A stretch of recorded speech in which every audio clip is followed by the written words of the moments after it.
انسان کو ان باتوں سے بھی بچنا ہے جو شرعی طور پہ فتوے کا سبب بنے، ایسی باتیں کبھی بھی نہ ظاہر کرے۔ مراقبے میں اگر انسان کا کشف بیدار قلب ہو جائے تو مراقبہ کرنے والا جن پر شرع واجب القتل کا فتویٰ دیتی ہے اور فتویٰ ماننا بھی اور اس پر سر خم کرنا بھی عین الیقین والوں کا ہی شیوا ہے۔ عین الیقین والے ہی لوگ شرع کے حکم کے پاسدار ہیں اور غیب کے علم کے بھی پاسدار ہیں۔ مراقبہ کرنے والوں کو دونوں علم کا پاس رکھنا فرض ہے۔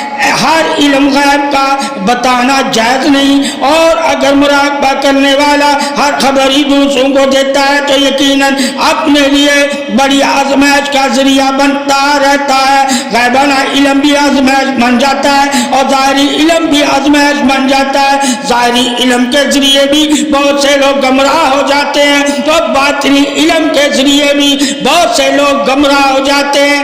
ایسی باتیں مت کرو جس سے گمراہی کا ظاہر ہونا فرض ہو جائے۔ ایسا کام مت کرو جس سے ظاہر تمہیں فتووں کی زد میں آنا پڑے۔ اے لوگو، اگر مراقبے کی عالم میں کوئی چیز تمہیں نظر آتی ہے، نور سلامتی ہے، شان ربوبیت ہے، اس میں ذات نور سوات کے ساتھ، تو یہ تو اللہ کے نور سے تو دیکھ رہا ہے۔ تیرا دیکھنا اللہ کے نور کی بدولت ہے اور ظاہر بھی تیرا دیکھنا اللہ کے ہی نور کی بدولت ہے۔ جب دونوں نور اللہ کے ہے تو ایک نور سے دیکھنے والے کی دلیل ہے اور دوسرے نور سے دیکھنے والے کا یقین ہے، یعنی آنکھیں میں بھی اور آنکھوں کی بنائی بھی تو نور سے ہی ہے۔ اگر ان آنکھوں سے دیکھتے ہو تو یہ دلیل ہے، اور اگر بند کر کے آنکھیں قلب کی آنکھوں سے یعنی سے نور سے دیکھتے ہو تو یہ یقین ہے۔ یقین کامل پاسداری بھی تمہارا ہی ایمان ہے اور یقین گمراہی بھی تم ہی اختیار کرتے ہو۔ مراقبہ کرنے والوں کو دونوں آزمائشوں کا پتہ ہونا چاہیے کہ ظاہر میں آزمائش لازم العمل کیا ہے اور باطنی آزمائش بھی لازم العمل کیا ہے۔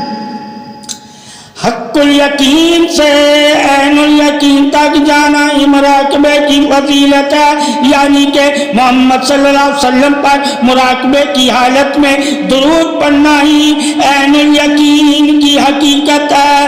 اللہ تعالیٰ کا ان پر ہی تو احسان ہے، ان پر ہی تو انعام ہے، ان پر ہی تو برکت ہے، ان کو ہی تو شفاعت ملتی ہے جو محمد صلی اللہ علیہ وسلم پر درود بھیجتے ہیں۔ درود پڑھنا مراقبے کی حالت میں فضیلت بادشاہی ہے، جو ہر کوئی رکھتا تو ہے مگر ہر کوئی اس سے واقف نہیں، نہ ہی ان سے ملاقات کا شرف ہر کسی کو ملتا ہے۔ ظاہر انعام والے ہی تو پس پردہ انعام والوں سے ہم کلام ہوتے ہیں، اور مراقبہ ظاہر ایک انعام ہے۔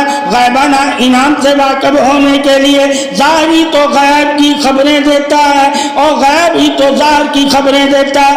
ظاہر باطن ہی خبر ہے، کبھی ظاہر سے اور کبھی باطن سے اصلاح ہوتی ہے۔ مراقبہ ظاہر بھی اصلاح ہے اور باطن میں بھی اصلاح ہے۔ مومن کا ظاہر باطن اصلاح والا ہونا لازم ہے۔